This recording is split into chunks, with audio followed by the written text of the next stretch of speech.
అణగారిన వర్గాల అభ్యున్నతి కోసం కృషి చేసిన మహానీయుడు జ్యోతిరావు పులే అని ప్రభుత్వ విప్ ధర్మపురి ఎమ్మెల్యే అడ్డూరు లక్ష్మణ్ కుమార్ పేర్కొన్నారు. ధర్మపురిలోని ఎమ్మెల్యే క్యాంపు కార్యాలయంలో మహాత్మా జ్యోతిరావు పులే జయంతి వేడుకలు ఘనంగా నిర్వహించారు.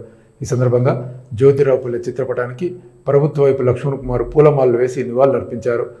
ఈ సందర్భంగా ఆయన మాట్లాడుతూ జ్యోతిరావు పులే అంటరానితనం, కుల వ్యవస్థ నిర్మూలనతో పాటు మహిళా ధరణకు కృషి చేశాడని అన్నారు. అణగారిన వర్గాల అభ్యున్నతి కోసం పనిచేసిన మహానీయుడని, ఆయన భార్య సావిత్రిబాయి పులే భారతదేశంలో మహిళా విద్యకు మార్గదర్శకులుగా నిలిచారని, భారతదేశం బాలికల కోసం పాఠశాల ప్రారంభించి మొట్టమొదటి జ్యోతిరావు పులే సావిత్రిబాయి పులే అని అన్నారు. వారిని స్ఫూర్తిగా తీసుకొని వారు చూపిన బాటలో ప్రతి ఒక్కరు నడవాలని అన్నారు.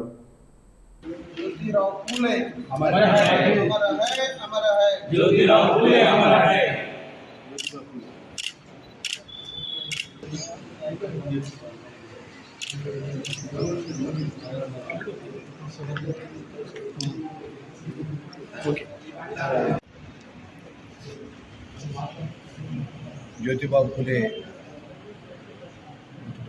జయంతి వచ్చే సందర్భంగా ధర్మపురి నియోజకవర్గంలో కూడా పెద్ద ఎత్తున వారి జన్మదిన శుభాకాంక్షలు ఘనంగా వారు వేడుక జరుపుకుంటూ వారి దేశంలో ఉన్నటువంటి బలహీన వర్గాలకు కానీ, బడుగు వర్గాలకు కానీ, పేద ప్రజానికానికి అండగా ఉండే వారి నిర్ణయాలు ఇదే దేశం నలుమూల అమలు చేస్తున్నటువంటి సందర్భంలో ఒకట వారి యొక్క గొప్ప మహనీయుడు ఈరోజు అన్ని వర్గాలకు మేలు జరిగే విషయంలో ఒకట డాక్టర్ బిఆర్ అంబేద్కర్ రాజ్యాంగ నిర్మాత పూజ్యులు ఏ విధంగా అయితే ఈ దేశ ప్రజలకు ఒక దశ దిశ చూసిన మహోన్నతమైన నాయకుడు. మరి వారి సారథ్యంలో కూడా జ్యోతిరావు పులే గారు కూడా పయనించినటువంటి సందర్భంలో కూడా ఈరోజు వారు చేసినటువంటి సేవలు మరవలేని అనే విషయాన్ని మరొకసారి గుర్తు చేసుకుంటూ మా బలహీన వర్గాలకు సంబంధించినటువంటి అన్ని వర్గాల ప్రజలకు కూడా వారు ఇచ్చినటువంటి సూచన, వారు అమలు చేసినటువంటి సంస్కరణలన్నీ కూడా నూతనంగా ఏర్పడేటువంటి ప్రభుత్వంలో కూడా మనందరూ కూడా బలహీన వర్గాలకు మేలు జరిగేటటువంటి నిర్ణయంలో భాగంగా మొన్న రాష్ట్ర ముఖ్యమంత్రి గారు స్వయాన బీసీలకు సంబంధించినటువంటి కార్పొరేషన్ ఏర్పాటు విషయంలో కానీ ప్రత్యేకంగా ఈ రాష్ట్ర ముఖ్యమంత్రి రేవంత్ రెడ్డి గారు చొరవ తీసుకోవడం జరిగింది. ఇది కార్పొరేషన్స్ మొన్న బలహీన వర్గాలకు అన్ని వర్గాలకు కూడా కార్పొరేషన్ ఏర్పాటు చేయడం జరిగింది.